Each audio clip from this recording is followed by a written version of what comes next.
एक अधूरी क्लास हमेशा अधूरी जानकारी देती है, इसलिए क्लास को अंत तक देखें। सभी को नमस्कार, मैं Hemlata Verma HC² Hemlata coaching classes में आप सभी का स्वागत करती हूँ। प्यारे बच्चों, आज का टॉपिक स्टार्ट करने से पहले हम लास्ट क्लास के बारे में थोड़ा और डिस्कस करेंगे। जैसे हमारी एक रेगुलर स्टूडेंट है चंचल ने लास्ट क्लास के टॉपिक से 2 क्वेश्चंस पूछे हैं, तो हमने सोचा इसका आंसर क्लास में सभी को देते हैं और एक इन्फॉर्मेशन भी क्लास में शेयर करनी है। वैसे लास्ट क्लास के कमेंट में हमने उसे पिन किया गया है, बट सभी स्टूडेंट्स कमेंट नहीं करते हैं, तो उन्हें कैसे पता चले, इसलिए अब हम आपको बता देंगे।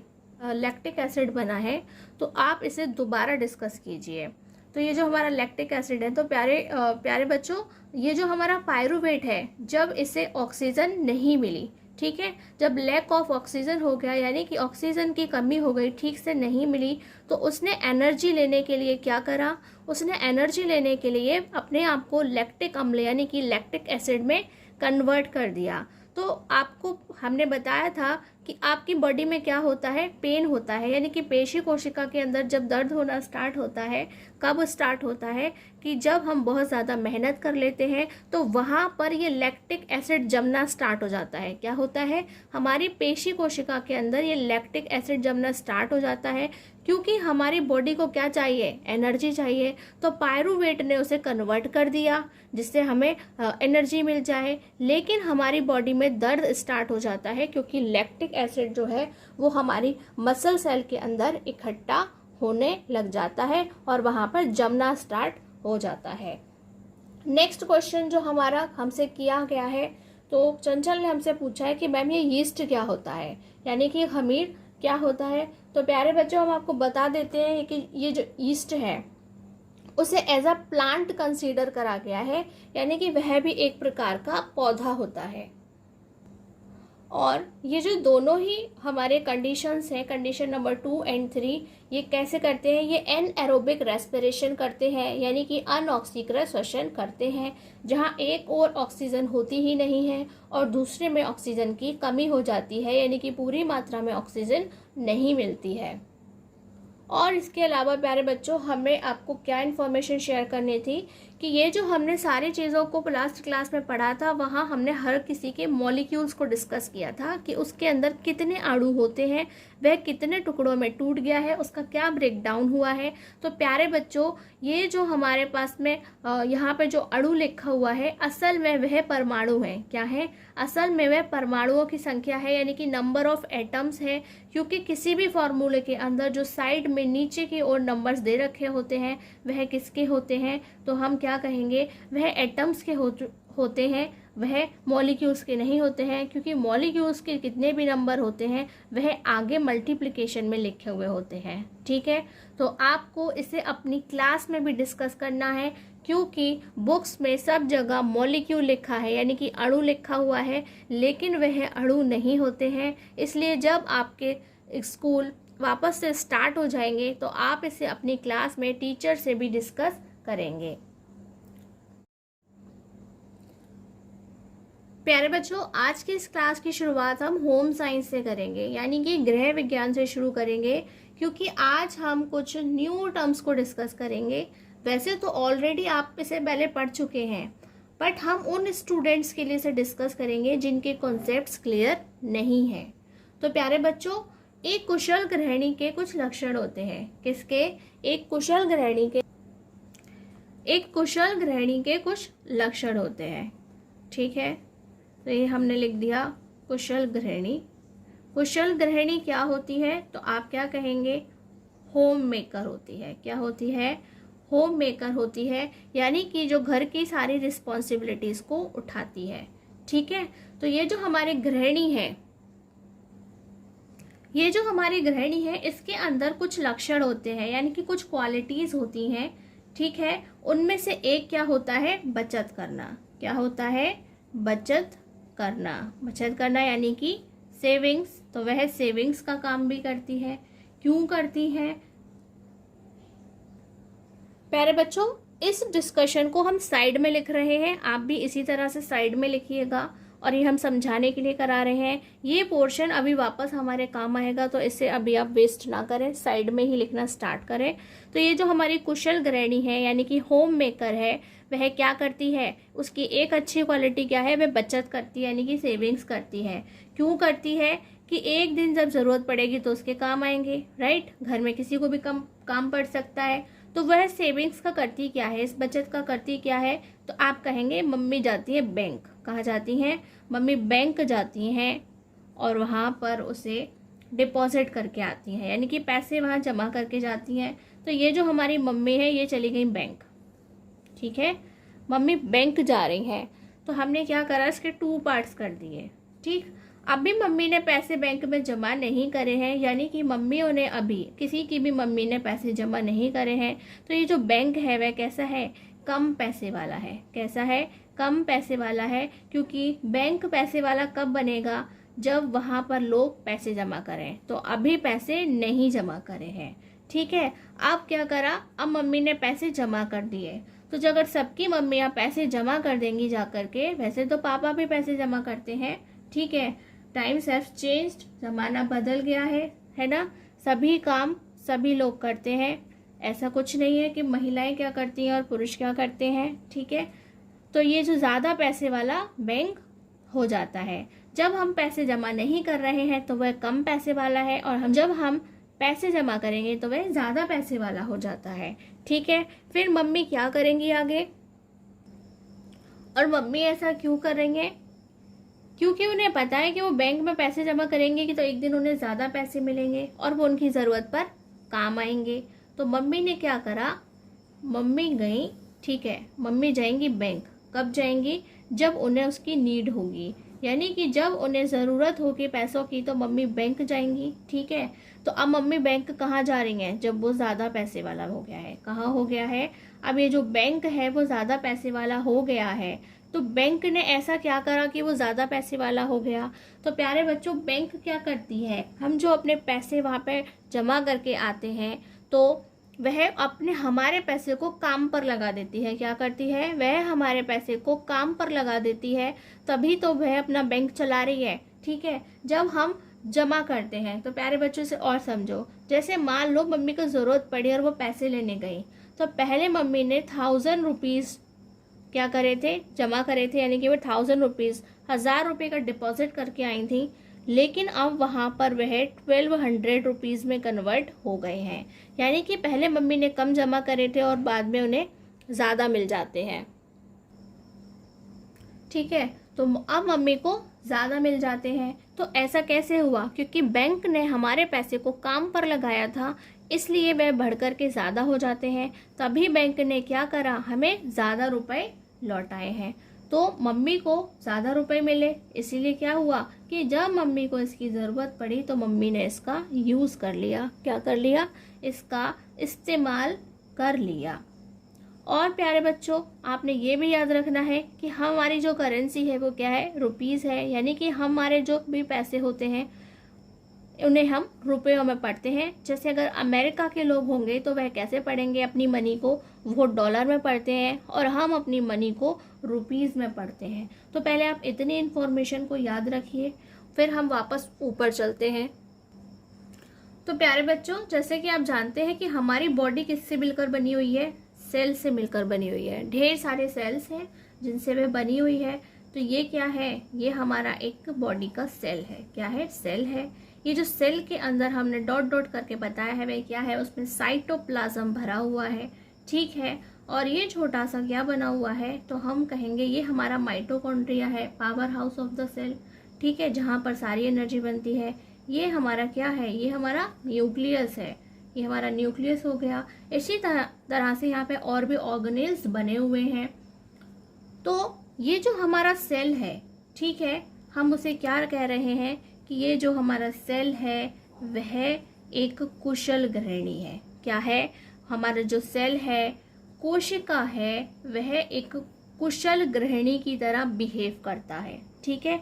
जैसे एक कुशल गृहिणी क्या कर रही है, बचत कर रही है, सेविंग्स कर रही है, ऐसे ही जो हमारा सेल है वह भी क्या करता है, एनर्जी को सेव करता है। क्या करता है, एनर्जी को सेव करता है, यानी कि ऊर्जा की बचत करता है। तो प्यारे बच्चों, आप कहेंगे कि नहीं मैम एनर्जी तो खर्च हो जाती है, तो नहीं। जैसे हर महीने मम्मी क्या कर रही हैं, थोड़ी थोड़ी बचत कर रही हैं, एक फिक्स्ड अमाउंट निकाल रही हैं कि वो बैंक में जमा करके आएँ, जो कि आगे ज़रूरत पड़ने पे काम आएगा। ऐसे ही जो हमारा सेल है वो सारी एनर्जी को खर्च नहीं करता है, वह उसे सारा यूज़ नहीं करता है, एक फिक्स्ड अमाउंट में बचा करके रखता है। तो वह इसे बचा करके क्या करेगा, तो जैसे आपकी मम्मी ने बैंक में पैसे जमा करे थे, क्या करे, बैंक में वह पैसे जमा करके आई थी, ऐसे ही ये जो हमारी एनर्जी है सेल में हो रही है, कहाँ, आपको पता है ये सारा काम माइटोकॉन्ड्रिया में होता है। तो ये जो एनर्जी है ये कहाँ जाती है, ये एडीपी के पास जाती है। किसके पास जाती है, एडीपी के पास जाती है। अब कोई ये नहीं कहेगा कि एडीपी क्या होता है या हम एटीपी डिस्कस कर रहे हैं, आपने थंबनेल पे पहले ही देख लिया, तो आप ये नहीं पूछेंगे अभी कि ये एडीपी क्या होता है या एटीपी क्या होता है, वो सब आपको नोट्स में मिल जाएगा। तो ये जो है, जैसे हम बैंक के पास गए, ये कहाँ चला गया, ये एनर्जी जो है वह एडीपी के पास जाती है। जैसे बैंक आपके पैसे को काम पर लगाती है जिससे कि वो ज़्यादा पैसों में कन्वर्ट हो जाए, ऐसे ही ये जो हमारा फॉस्फेट है, क्या है, ये एक फॉस्फेट है। यह क्या करता है, हमारी एनर्जी को, जो एडीपी है वह एक बैंक की तरह है, और ये जो हमारा फॉस्फेट है, ये जो एडीपी है, फॉस्फेट से कहता है कि एनर्जी को काम पे लगाना है, ठीक है, जिससे वो बढ़ जाए। तो बढ़ करके वह क्या हो जाती है, तो आप क्या कहेंगे, वो एटीपी बन जाती है, ठीक है। यह जो हमारी एनर्जी है, सेल की जो एनर्जी है, वह किसके पास जाती है, एडीपी के पास जाती है। और एडीपी इस फॉस्फेट से क्या कहता है कि इसे काम पर लगा देते हैं, तो ये आपस में काम पर लगाने से एटीपी में कन्वर्ट हो जाते हैं। बिल्कुल वैसे ही जैसे कि ये पहले क्या था, कम पैसे वाला था। ये जो हमारा एडीपी क्या है, बैंक है। तो जब हमने इसमें अपनी एनर्जी नहीं दी, जैसे मम्मी ने पैसे नहीं दिए थे तो ये कम पैसे वाला था, ऐसे ही जो हमारा एडीपी है वो किस तरीके का है, तो आप क्या कहेंगे, वो एक लो एनर्जी, वह एक लो एनर्जी मॉलिक्यूल है। क्या है, लो एनर्जी मॉलिक्यूल है, यानी कि उसके अंदर कम ऊर्जा है, कम ऊर्जा वाला अणु। क्या है, कम ऊर्जा वाला एक अणु होता है, ठीक है। लेकिन जैसे ही ये क्या बन गए, पैसे काम पे लगा दिए गए, तो वो बढ़ कर के मिले। जैसे मम्मी को 1000 से 1200 रुपये मिले थे, ठीक है, 1000 से 1200 में कन्वर्ट हो गए थे। तो ये जो हमारा एटीपी है वह कैसा हो जाता है, तो आप क्या कहेंगे, वह हाई एनर्जी, क्या, हाई एनर्जी मॉलिक्यूल में कन्वर्ट हो जाता है। यानी कि अब वह क्या है, ज़्यादा ऊर्जा वाला अणु है। क्या है, ज़्यादा ऊर्जा वाला एक अणु बन जाता है।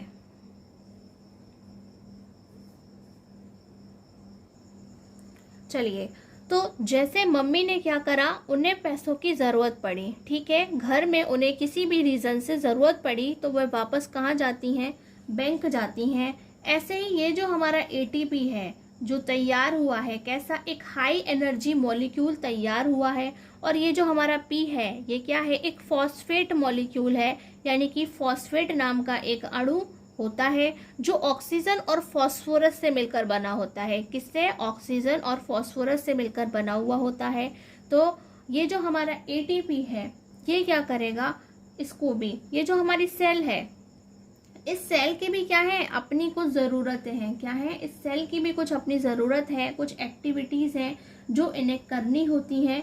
तो हम क्या कहेंगे, अब उसे भी क्या पड़ गई, ज़रूरत पड़ गई, नीड है, उसे भी क्या है, नीड है। क्या नीड है, क्या ज़रूरत है उसकी, कि वह उसके अंदर भी कुछ प्रोसेसेस होते हैं। क्या होते हैं, मेटाबॉलिक प्रोसेस होते हैं। तो हमारी बॉडी के अंदर जो भी प्रोसेसेस चलते हैं हम उन्हें मेटाबॉलिक प्रोसेसेस कहते हैं। कैसे, जैसे हम केमिकल बोल रहे हैं, ठीक है, हम फिजिकली नहीं बोल रहे हैं, वो तो बॉडी के बाहर होते हैं। तो ये क्या है, कुछ मेटाबॉलिक प्रोसेसेस हैं, ठीक है, हिंदी में। अभी आप इसको सिर्फ इतना ही पढ़िए, किसी दिन हम इसे डिटेल में डिस्कस करेंगे, काफ़ी बड़ा टॉपिक रहेगा ये आपके लिए, अभी डिस्कस नहीं कर सकते। तो उसके कुछ मेटाबॉलिक प्रोसेसेस होते हैं जिनके लिए उसे इस एटीपी की ज़रूरत पड़ती है।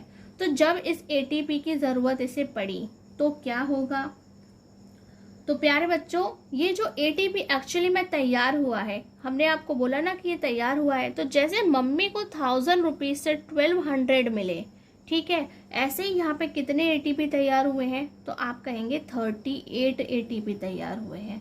कितने हुए हैं? 38 एटीपी फिक्स्ड अमाउंट है, ठीक है, बिल्कुल फिक्स्ड अमाउंट यहाँ से एनर्जी का वो स्टोर होगा, ठीक है। कहाँ पर जाएगा? एडीपी में जाएगा। एडीपी उसे काम पर लगाएगा फॉस्फेट के साथ में, तो क्या होगा? वह एटीपी में कन्वर्ट हो जाएगा और वह हमेशा 38 एटीपी एनर्जी का मॉलिक्यूल तैयार करके देता है। और फिर जब इसे ज़रूरत पड़ी तो ये क्या करेगा? जैसे मम्मी यूज़ करेंगी, यानी कि पैसे खर्च करेंगी, उसी तरह से ये जो एटीपी है इसके अंदर ये क्या है? हाई एनर्जी मॉलिक्यूल है, वो भी अपनी एनर्जी को ज़रूरत पड़ने पर खर्च करेगा। तो ये जो जब ये खर्च करेगा तो वापस से क्या होगा? ये जो हमारा एटीपी है, ठीक है, वह वापस से एडीपी और पी में टूट जाएगा और उसके साथ वहां से क्या निकलेगी? एनर्जी। क्या निकलेगी? एनर्जी, बहुत ज़्यादा ऊर्जा निकलेगी। तो आप देखिए एटीपी क्या है?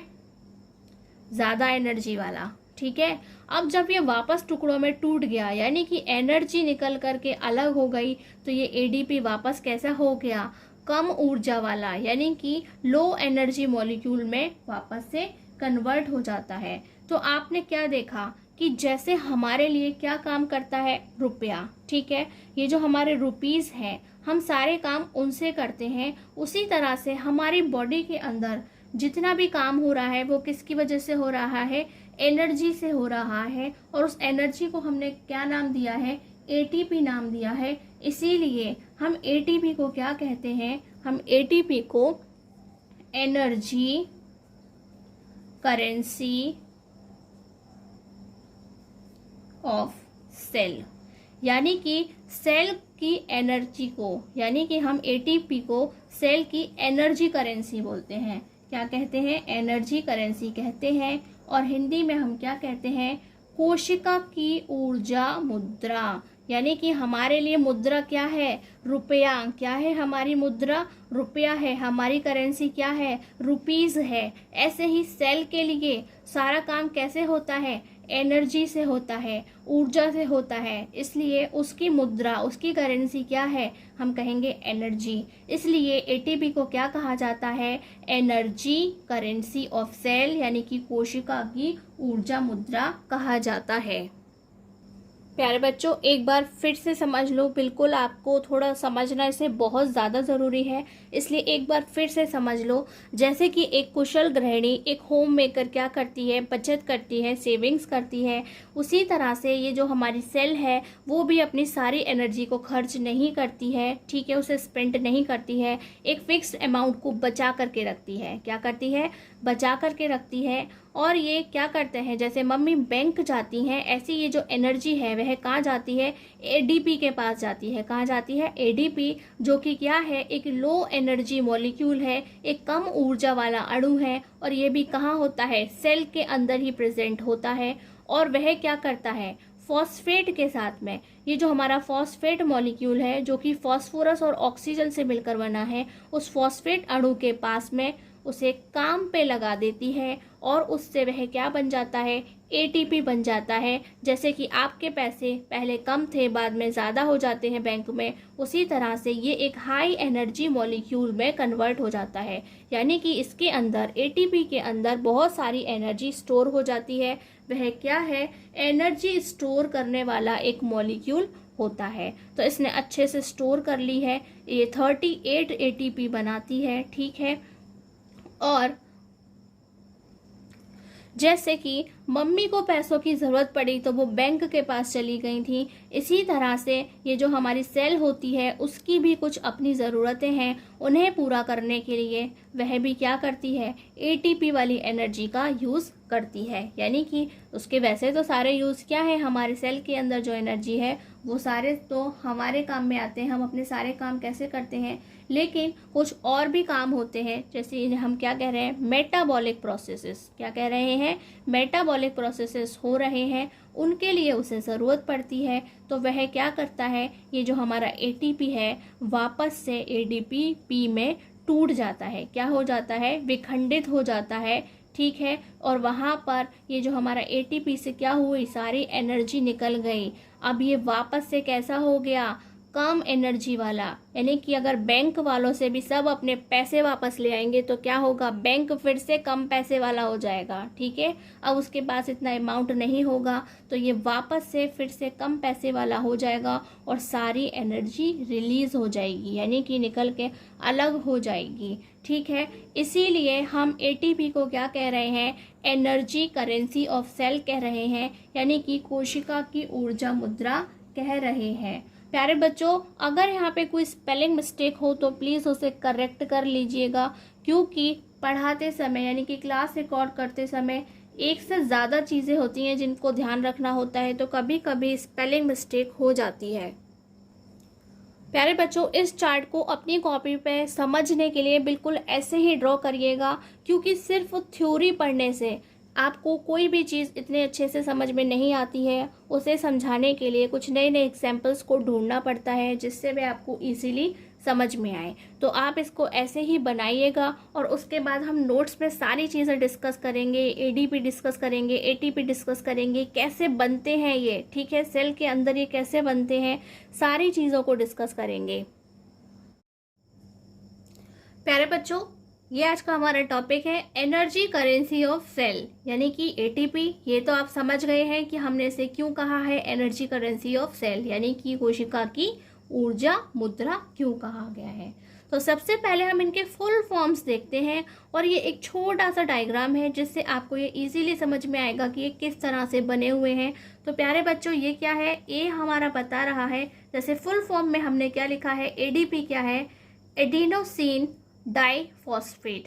प्यारे बच्चों, इंग्लिश में इसे एडेनोसिन नहीं पढ़ते हैं, ठीक है, हम उसे अडेनेसिन पढ़ते हैं। क्या पढ़ते हैं, अडेनेसिन डाइफॉस्फेट, ठीक है। अब आपको हिंदी बुक्स के अंदर तो यही लिखा हुआ मिलेगा, एडिनो भी लिखा मिल सकता है, एडिनोसिन भी लिखा हो सकता है, ठीक है, लेकिन इसे इंग्लिश में इसका सही प्रोनाउंसिएशन क्या है, तो हम कहेंगे अडेनेसिन। क्या है, अडेनेसिन है। तो एडीपी की फुल फॉर्म याद कर लें, अडेनेसिन डाइफॉस्फेट।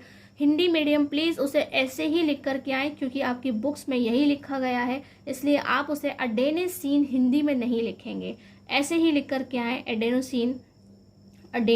Adenosine diphosphate. और जो हमारा एटीपी है उसकी फुल फॉर्म क्या है, एडेनोसिन ट्राइफॉस्फेट। क्या है, ट्राइफॉस्फेट, और इंग्लिश में कहेंगे अडेनेसिन ट्राइफॉस्फेट। तो आपको इसी तरह से इसको बढ़िया तरीके से याद करना है। तो प्यारे बच्चों, ये आपको समझना है, ये ए क्या बता रहा है, हमारे अडेनेसिन को बता रहा है, और जो हमारे पी हैं वो फॉस्फेट अणु को बता रहे हैं। किसको बता रहे हैं, फॉस्फेट को बता रहे हैं। तो ये क्या है, हमने ऊपर एक अडेनेसिन के साथ में 2 फॉस्फेट्स को ऐड कर दिया है, ऐसे करके बंद कर दिया है। तो यह क्या बता रहा है, ये आपको बता रहा है कि यहाँ पे 2 फॉस्फेट मॉलिक्यूल जुड़ रहे हैं। तो जब 2 मॉलिक्यूल जुड़ रहे हैं, 2 अणु जुड़ेंगे, तो हम क्या कहेंगे, डाई। क्या कहेंगे, डाई कहेंगे। 2 मीन्स डाई होता है। इसी तरह से ये जब तीनों के तीनों ऐड हो जाएंगे तो वह क्या हो जाएगा, ट्राई, यानी कि एक अडेनोसिन के साथ में वहाँ पर 3 फॉस्फेट अणु यानी कि 3 फॉस्फेट मॉलिक्यूल्स जुड़े हुए हैं। इसे हम क्या कहेंगे, अडेनोसिन triphosphate.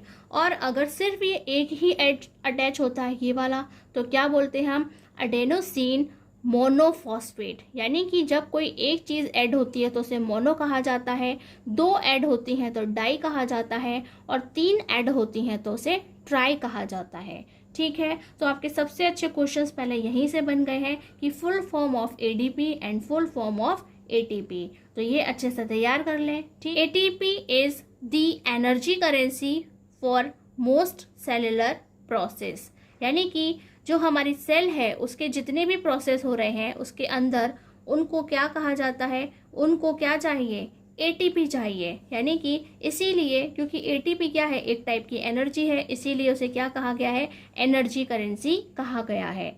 The energy released during cellular respiration is used to synthesize a molecule called ATP।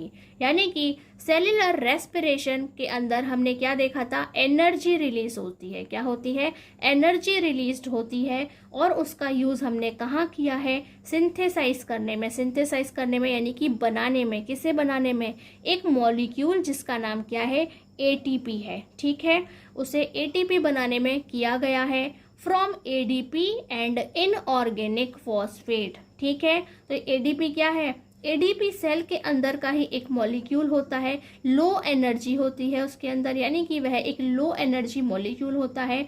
उसकी मदद से और उसके साथ साथ एक इनऑर्गेनिक फॉस्फेट की मदद से वह बनता है। तो प्यारे बच्चों, आप ये सोच रहे होंगे कि वहाँ पर ये फॉस्फेट कहाँ से आया। तो प्यारे बच्चों, ये जो हमारी सेल होती है वह किसकी बनी हुई होती है, वाटर की बनी हुई होती है, कुछ इनऑर्गेनिक आयंस की बनी हुई होती है, और वह कुछ ऑर्गेनिक मॉलिक्यूल से मिलकर के बनी होती है। जैसे कि हमारे शरीर के अंदर भी सभी चीज़ें पाई जाती हैं, एक सेल के अंदर भी बहुत सारी चीज़ें पाई जाती हैं। तो यह जो हमारी फॉस्फेट है, ठीक है, फॉस्फेट को, जो हमारा फॉस्फेट मॉलिक्यूल है, पी से, उसे पी या PI से भी लिखा जाता है। ठीक है, पी के नीचे हम ऐसे छोटा सा I बना देते हैं, इस तरह से PI, इस तरह से भी लिखा जाता है। उसे हम क्या बना रहे हैं, उससे ATP बना लेते हैं, which is used to fuel all other activities in the cell. यानी कि जैसे मम्मी को घर पे खाना बनाने के लिए क्या चाहिए, ठीक है, किसी ना किसी टाइप का फ्यूल चाहिए, उसी तरह से सेल को भी अपने अंदर बहुत सारी एक्टिविटीज़ करनी होती हैं, और वह उसे एक फ्यूल की तरह खर्च कर देती है। फ्यूल यानी कि एक ईंधन। जैसे मम्मी को खाना बनाने के लिए क्या चाहिए, गैस चाहिए। ठीक है, गैस नहीं है तो इंडक्शन वाला चूल्हा चाहिए, वो भी नहीं है तो मम्मी क्या करेंगी कि मुझे केरोसिन वाला ही चूल्हा मिल जाए। ठीक है, जब ज़रूरत पड़ेगी तो लकड़ी पे भी खाना बनाने के लिए लकड़ी चाहिए, और ज़रूरत पड़ी तो हीटर चाहिए। हमारे पास बहुत सारे ऑप्शंस होते हैं। इसी तरह से हमारे खाना खाने के लिए क्या चाहिए, फ्यूल चाहिए। ठीक है, तभी हम अपने सारे काम कर पाएंगे। जब तक हमें खाना नहीं मिलेगा तो नहीं कर पाएंगे। ऐसे ही सेल को भी क्या चाहिए, फ्यूल चाहिए। चलिए हिंदी में देखते हैं। अधिकांश कोशिकीय प्रक्रमों के लिए, अधिकांश यानी कि ज़्यादातर जितने भी प्रोसेस होंगे किसके अंदर, सेल के अंदर, कोशिकीय प्रक्रमों के लिए ATP ऊर्जा मुद्रा है, यानी कि वही काम आती है। कोशिकीय श्वसन के दौरान मोचित ऊर्जा, मोचित बेटा एक ऐसा वर्ड है जिसको आप इंग्लिश में समझ लीजिए, जहाँ से कुछ रिलीज हो रहा हो यानी कि निकल रहा हो, तो वहाँ पे ऊर्जा निकलती है। ठीक है, आपने क्या देखा, कोशिकीय श्वसन के दौरान ऊर्जा निकलती है, इसीलिए यहाँ पे लिखा है मोचित ऊर्जा। तो ये जानबूझकर हमने इस वर्ड को बिल्कुल बुक से एज इट इज लिखा है, जिससे आपको एक नए शब्द के बारे में पता चले कि मोचित ऊर्जा क्या होती है, वो ऊर्जा जो निकल रही है। ठीक है, का उपयोग ATP नामक अणु को संश्लेषित करने में किया जाता है। यानी कि संश्लेषित करना क्या होता है, बनाना। ठीक है, या किसी चीज़ का बनना। तो हम क्या बन रहा है यहाँ पर, ATP नाम का एक अणु बन रहा है जो ADP और फॉस्फेट अणु से बनता है। किससे बना है, वह ADP और फॉस्फेट नाम के अणु से मिलकर के बना होता है, जिसका उपयोग अन्य सभी गतिविधियों को करने में कोशिका ईंधन के रूप में करती है। ठीक है, कोशिका क्या कर रही है, ईंधन के रूप में उसका इस्तेमाल कर रही है। जितने भी काम उसे पड़ रहे हैं, एक्टिविटीज़ को ही हम क्या बोलते हैं, गतिविधियां कहते हैं। तो ये हमारी जो रिएक्शन है उसे कुछ इस प्रकार से आप लिख करके दिखाएंगे, एनर्जी बनती हुई। ये हमारा ADP है, ये हमारा फॉस्फेट अणु है, और ये क्या है, वो एनर्जी है जो थोड़ी सी बचा ली गई थी, और वह आपस में मिलके क्या बनाते हैं, ATP बनाते हैं। क्या बनाते हैं, ATP बनाते हैं, जो कि क्या है, एक अधिक ऊर्जा वाला अणु होता है, और ये भी बिल्कुल फिक्स्ड अमाउंट है कि वहाँ पे 38 ATP बनते हैं। ठीक है, एग्जाम्स में ये पूछा जाएगा तो आपको याद होना चाहिए।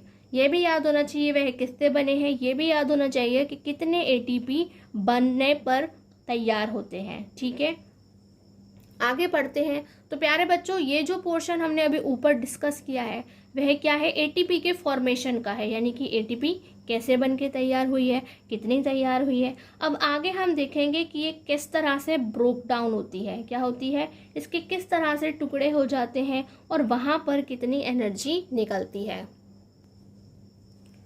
चलिए, ATP is broken down given rise to a fixed amount of energy।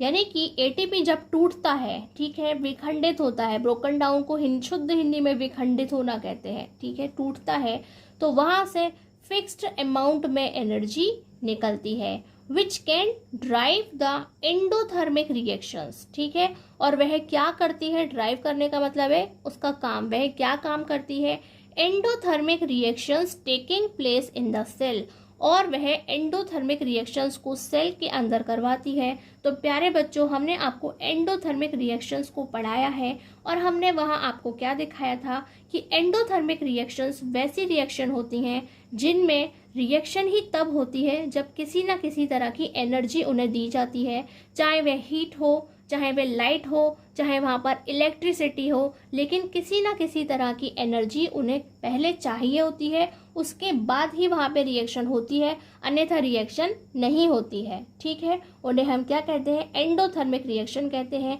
इसीलिए क्या चाहिए, सेल के अंदर एंडोथर्मिक रिएक्शन करने के लिए हमें भी एनर्जी चाहिए होती है। When the terminal phosphate linkage in ATP is broken using water, ठीक है, तो ये बोल रहे हैं ब्रोक हो रहा है, ATP ब्रोक हो रहा है, कैसे हो रहा है, टर्मिनल फॉस्फेट लिंकेज से। तो प्यारे बच्चों, हमने वो आपको P ऐड कर करके दिखाए थे, उनको क्या बोल रहा है कि वे लिंक हो रहे हैं। तो जो फॉस्फेट लिंक है, टर्मिनल मतलब 1/1 फॉस्फेट उसके अंदर जुड़े हुए हैं, वह क्या हो रहा है, टूट रहा है, ठीक है। जब वह टूट रहा है तो किसकी वजह से टूट रहा है, वाटर की वजह से। तो फिर से आप कहेंगे मैम सेल के अंदर वाटर कैसे आया, तो बेटा हमने आपको बताया कि सेल किससे बना है, कुछ इनऑर्गेनिक आयन से बना है, वाटर से बना है और ऑर्गेनिक मॉलिक्यूल से बना हुआ होता है, ठीक है। जैसे हमारी बॉडी के अंदर 73% अराउंड वाटर होता है, उसी तरह से हमारी सेल के अंदर भी क्या होता है, अराउंड 70% ही वाटर होता है। तो जब ATP वाटर के कांटेक्ट में आएगा तो वहाँ पर क्या होगी, रिएक्शन हो जाएगी और वहाँ से क्या होगा, the energy equivalent to 7.3 kilo calorie per mole या 30.6 किलो जूल पर मोल इज रिलीज्ड। यानी कि वहाँ से एक एनर्जी रिलीज हो रही है, वो भी फिक्स्ड अमाउंट में। कैसे कि अगर वह किलो कैलोरीज में बात की जाए तो वह 7.3 है, लेकिन अगर हम उसे किलो जूल में कन्वर्ट करते हैं तो वह 30.6 हो जाती है, क्योंकि कैलोरीज से जूल में कन्वर्ट करने के लिए हमें 4.2 से मल्टीप्लाई करना होता है। किससे, 4.2 से मल्टीप्लाई करना होता है, यानी कि 7.3 में हमने 4.2 का मल्टीप्लाई किया था, इसलिए वह 30.6 किलो जूल बन जाती है। तो प्यारे बच्चों, ये क्वेश्चन पेपर में पूछा जाता है कि वह टूटा कैसे, वाटर की वजह से। वहाँ कितनी एनर्जी रिलीज हुई, तो किलो कैलोरीज में वह इतनी होती है और किलो जूल में इतनी होती है।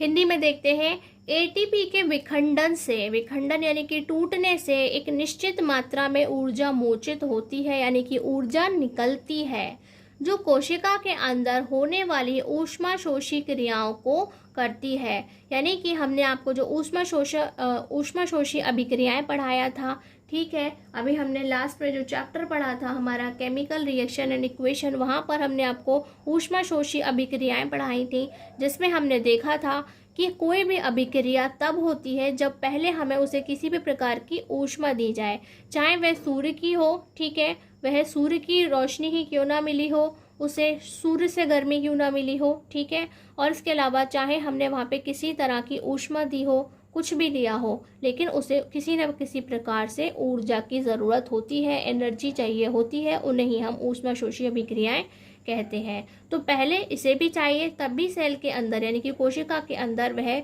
सभी अभिक्रियाएं हो पाएंगी। जल के उपयोग से ATP में जुड़े फॉस्फेट में से एक फॉस्फेट अलग हो जाता है। तो प्यारे बच्चों, आपने देखा ना, ATP में कितने फॉस्फेट जुड़े हैं, 3 फॉस्फेट अणु जुड़े हुए होते हैं, तो वहाँ से एक फॉस्फेट अलग हो जाता है। तब वहाँ 7.3 किलो कैलोरी प्रति मोल यानी कि 30.6 किलो जूल प्रति मोल ऊर्जा मोचित होती है, यानी कि 1 मोल में इतनी ऊर्जा निकलती है। तो प्यारे बच्चों, दोनों में ही इसकी वैल्यू को लर्न करो, किलो कैलोरी में भी और किलो जूल में भी। तो वहाँ आपसे पूछा जाता है कि बताइए 7.3 किलो कैलोरी कितने किलो जूल के इक्वल होते हैं। तो आपको ऑप्शन दे दिए जाएंगे 4 और आपको इसका रिप्लाई करना होगा, ठीक है। और इस इक्वेशन को यानी कि जो हमने टूटने वाली अभिक्रिया देखी है तो वह कैसे बनेगी, एटीपी जो है वह वापस एडीपी, पी और एनर्जी में कन्वर्ट हो जाता है और ये एनर्जी बिल्कुल फिक्स्ड है कि इतनी ही बनती है। यूजेस ऑफ एटीपी यानी कि एटीपी के उपयोग, वैसे तो हमने बता दिए कि वो क्या करते हैं, कोशिका को जितनी भी चीज़ों की ज़रूरत पड़ती है, जो मेटाबॉलिक रिएक्शन होती हैं या ऊष्माशोषी अभिक्रियाएं जो हो रही थी उनमें चाहिए थी, लेकिन सिंपली बताने के लिए आपको आसानी से कि हमारी बॉडी में क्या क्या काम हो रहे हैं तो हम यहाँ पे पढ़ेंगे। ATP can be used in the cells for the contraction of muscles. Contraction means क्या होता है, सिकुड़ना। मसल्स यानी कि हमारी पेशी, तो वो हमारी मसल्स को सिकुड़ने में हेल्प करती है। प्रोटीन सिंथेसिस, ठीक है, वह प्रोटीन का सिंथेसाइज करती है यानी कि प्रोटीन बनाने में भी मदद करती है। कंडक्शन ऑफ नर्वस इम्पल्सेस, ये conduction of nervous impulses means क्या होता है कि ये जो हमारी नर्व सेल होती हैं वे कहाँ होती हैं, मस्तिष्क में होती हैं यानी कि ब्रेन में होती हैं। तो ये ब्रेन में सिग्नल भेजने का काम करती हैं। क्या कर रही है, ये जो हमारी एटीपी है वो हमारे ब्रेन को सिग्नल्स भेजने का काम करती है। एंड मैनी अदर एक्टिविटीज़, और इसके अलावा भी काफ़ी काम होते हैं। कोशिका में एटीपी का उपयोग पेशियों के सिकुड़ने में, ठीक है, पेशियां सिकुड़ रही हैं, फैल रही हैं, तो वहाँ पे उसके सिकुड़ने में, प्रोटीन संश्लेषण यानी कि प्रोटीन को बनाने में, तंत्रिका आवेग का संचरण, ठीक है, तो वह क्या कर रही है, सिग्नल भेजने का काम कर रही है, आदि अनेक क्रियाओं के लिए किया जाता है। तो इसी तरह से आपको इनके यूज भी ठीक से याद कर लेने हैं, थोड़े से ही हमने डिस्कस किए हैं और बाकी सारी इन्फॉर्मेशन भी काफ़ी इम्पोर्टेंट है, इसलिए आज की क्लास में सिर्फ हम आपको एनर्जी करेंसी ऑफ सेल ही पढ़ाएंगे। एक बार में आपके लिए इतना ही पचाना काफ़ी रहेगा। यदि आपको अभी भी कुछ भी ऐसा है जो समझ नहीं आया है, कोई भी टर्म, तो आप कमेंट बॉक्स में पूछ सकते हैं, हम आपको रिप्लाई ज़रूर करेंगे। प्यारे बच्चों, यदि ये क्लास आपको अच्छी लगी हो तो please like, comment and share this class. और अभी आपने हमारे चैनल को, और अभी तक आपने यदि हमारे चैनल को सब्सक्राइब नहीं किया है तो अभी सब्सक्राइब करें, नोटिफिकेशन बेल को ज़रूर ऑन करें। प्यारे बच्चों, डू रिमेंबर, याद रखिए, आज का काम आज ही ख़त्म करें, कल के लिए बचाकर कुछ न रखें। आज की क्लास में बस इतना ही। नमस्कार, धन्यवाद।